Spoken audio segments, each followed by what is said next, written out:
Hundreds of data points every second from our SolaX X3 Hybrid inverter, sensibly visualized and harmonized with countless pieces of information from other smart devices in our smart home, brought together into a symbiotic balance? What does smart home even mean, and what fascinating possibilities does it offer? That's what today's episode is all about. A warm welcome to 2024 on my German YouTube channel.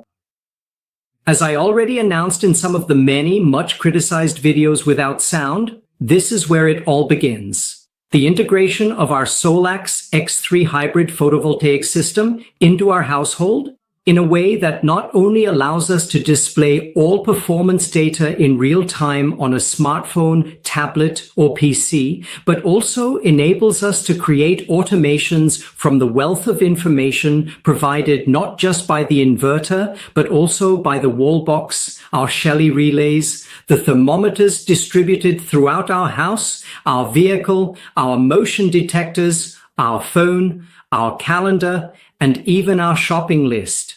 These automations make our lives easier by eliminating the need to manually adjust settings on each of our devices, as everything is handled automatically just the way we want it. I have to be honest, until recently I was relatively new to this field, but thank God, even though you might not see it, He gave me the ability to grasp things quickly. Unfortunately, that was already 51 years ago. And my willingness to spend the last 2 to 3 weeks intensely learning something new for you has enabled me to understand everything necessary to meet the increasingly complex demands of my clients, subscribers, and channel members.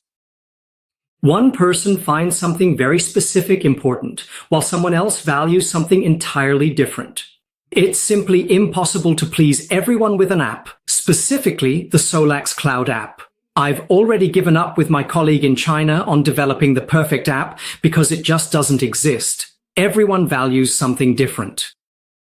One person wants it to be as simple as possible. Another wants to see every piece of information available on their system overview, which would overwhelm someone else.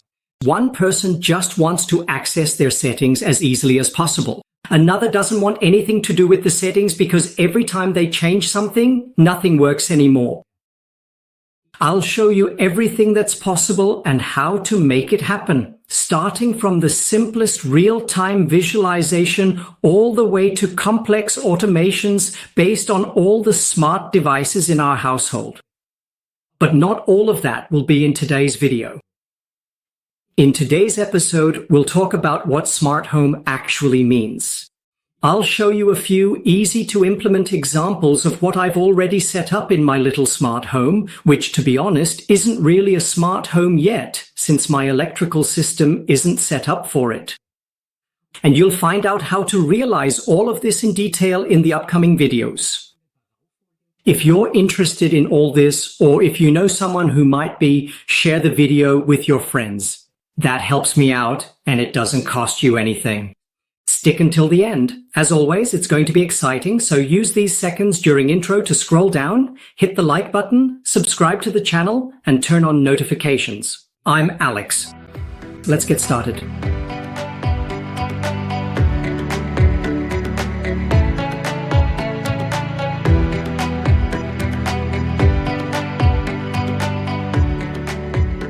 What exactly does the concept of a smart home truly mean? A smart home is far more than just a passing trendy term.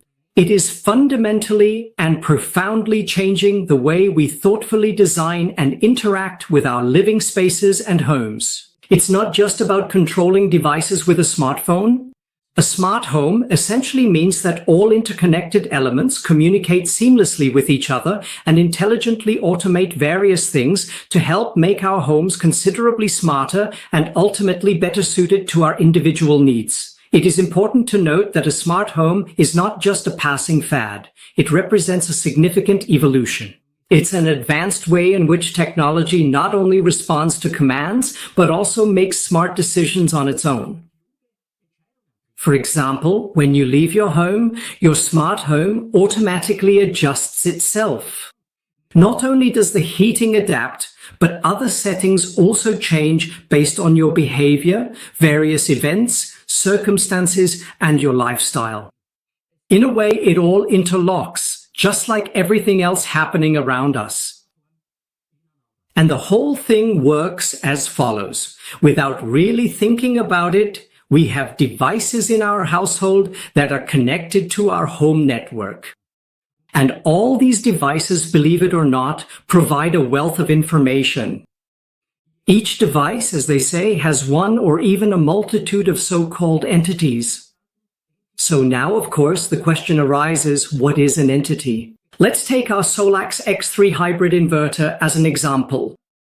It provides us with several hundred so-called entities. You can think of an entity like a shoebox with something inside. In our case, it's a piece of information. And such an entity could be, for example, the set SOC minimum, the selected operating mode, or the current PV output on PV1 and/or PV2. And as I said, those are just a few.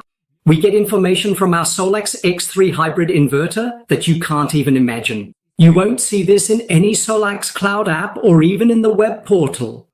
Every sensor that provides us with information, every menu item in our settings that contains information, every microchip where some information or status is stored can be an entity.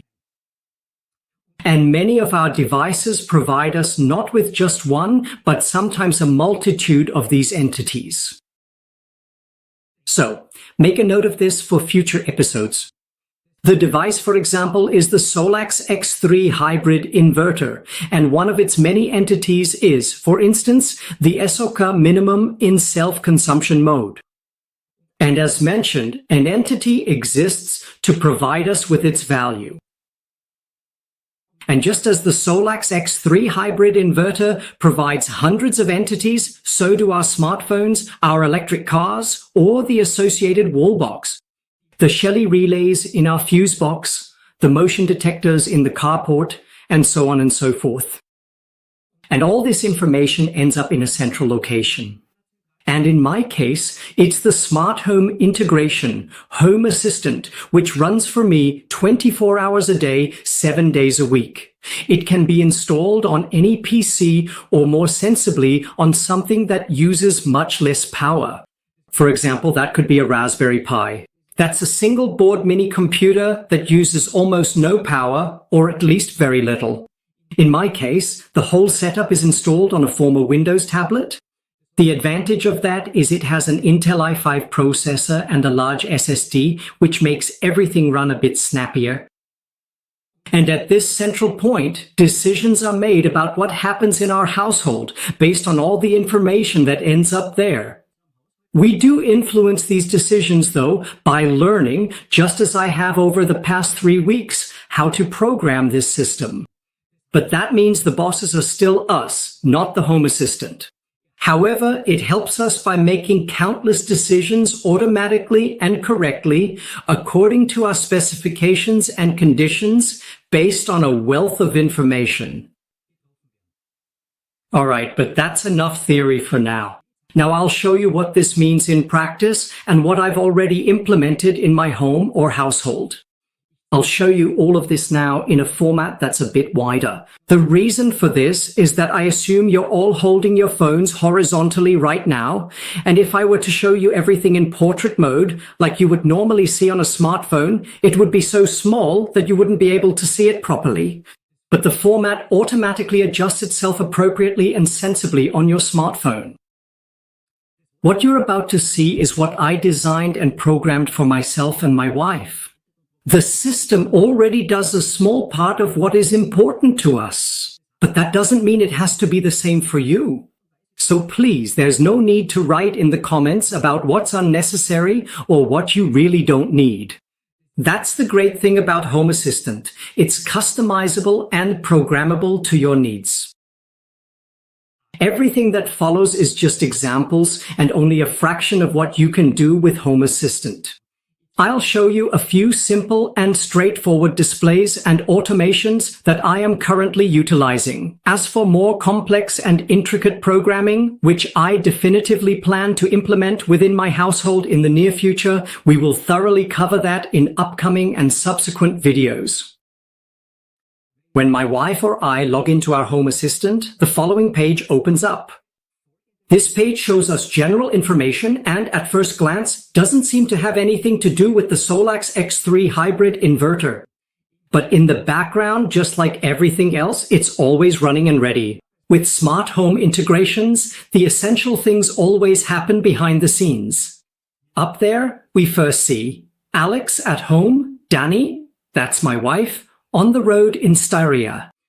The Tesla is also at home with a charge level of only 26%, and that's not because, at my old age, I'm already a bit forgetful and don't know where I am anymore, but rather because, based on our locations, which are transmitted to the smart home via our smartphones, various events happen in our household according to automations I've set up.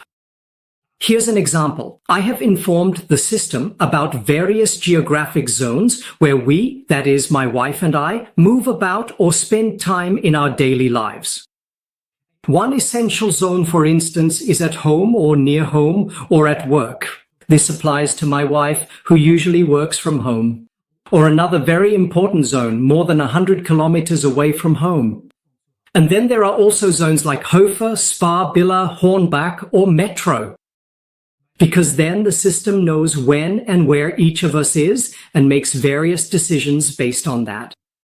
And such a decision could be, for example, if my wife and I are both more than 100 kilometers away from home and we are also staying at a hotel where 5 nights for 2 people have been paid for with one of our credit cards, then the system assumes that probably no one is at home today and turns down the heating, and for the sake of energy savings, only heats the hot water to lukewarm instead of hot.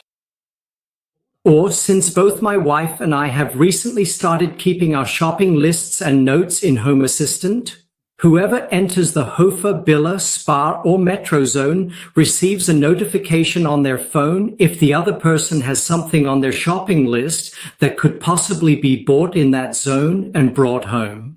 So when my sweetheart checks off that she's bringing the soy sauce and ginger that I need for the Asian stir-fry tomorrow, how could it be otherwise? The item disappears from my list or gets an appropriate note.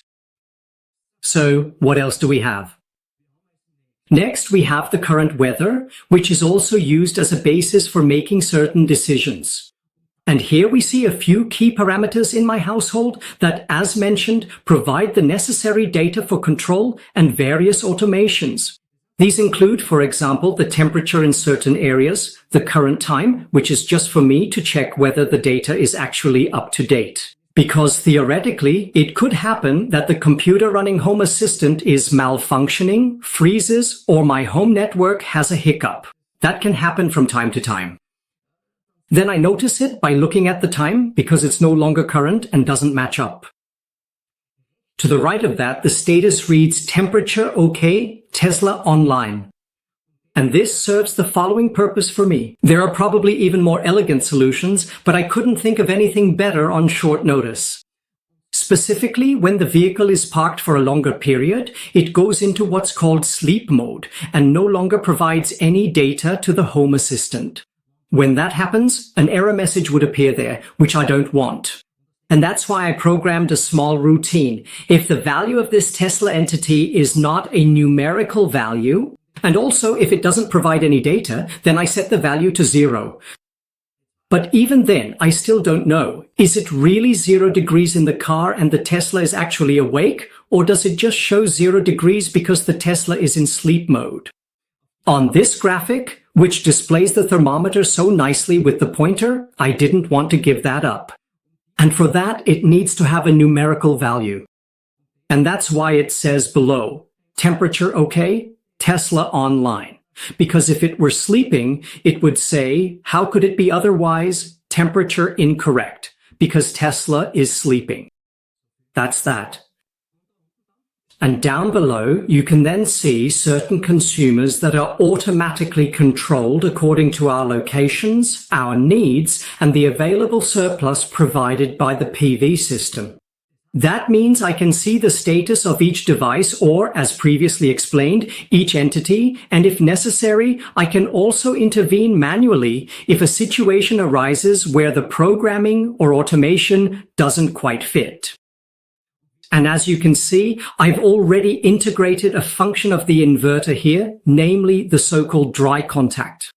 This is the potential free contact of the SolaX X3 Hybrid inverter, which switches pin 3 for me, that is, the 12 volts present at the COM port, where in combination with pin 6 for ground, a relay is connected that in turn switches my boiler on and off.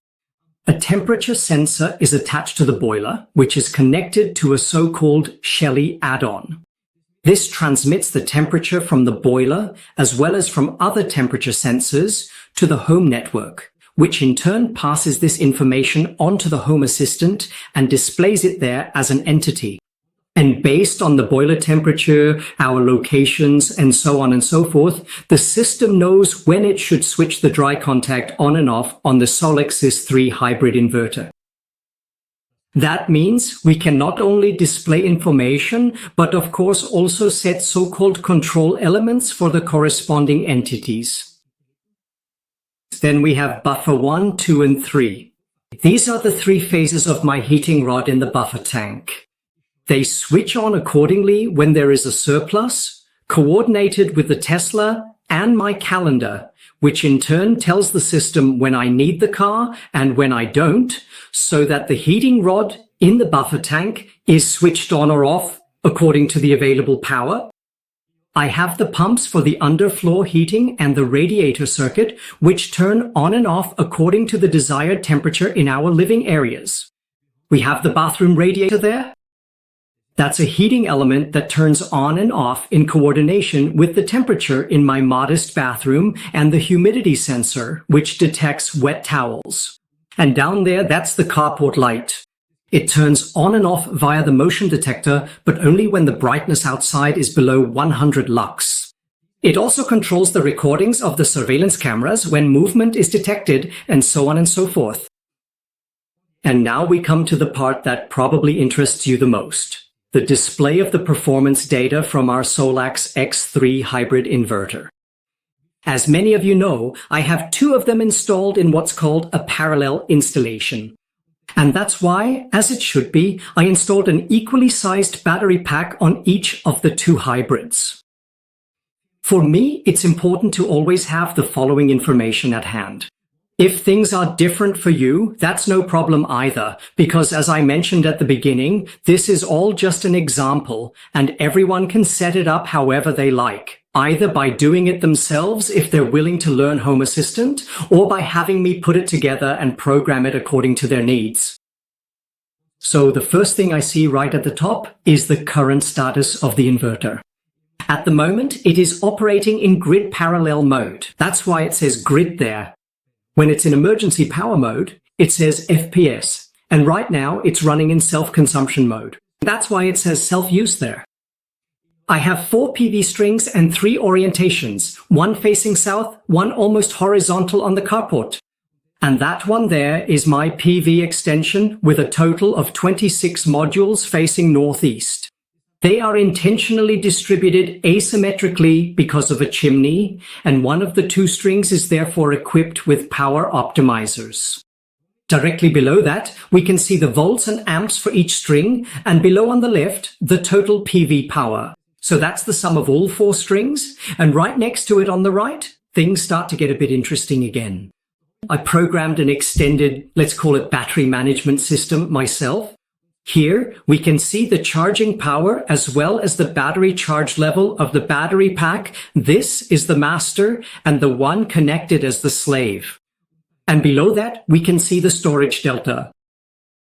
With a parallel installation, it happens from time to time that the 2 battery packs have different charge levels, up to about 5% difference in my case.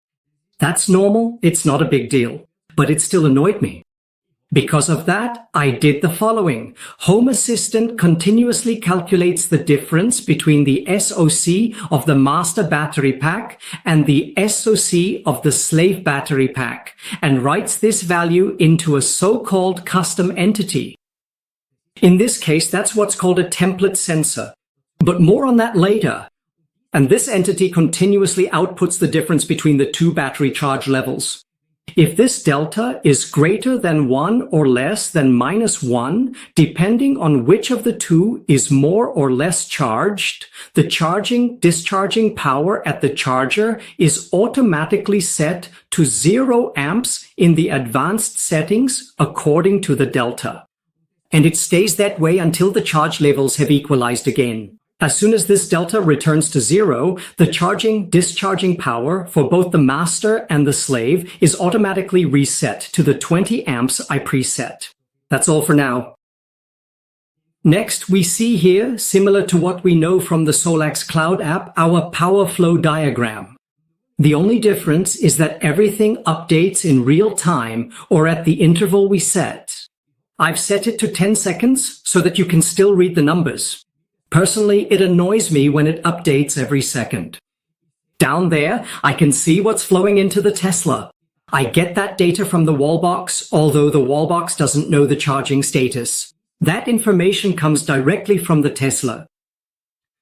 And over there, I still have my buffer storage. Many people are probably wondering now, how does the system know how much electricity the buffer's heating element is currently drawing?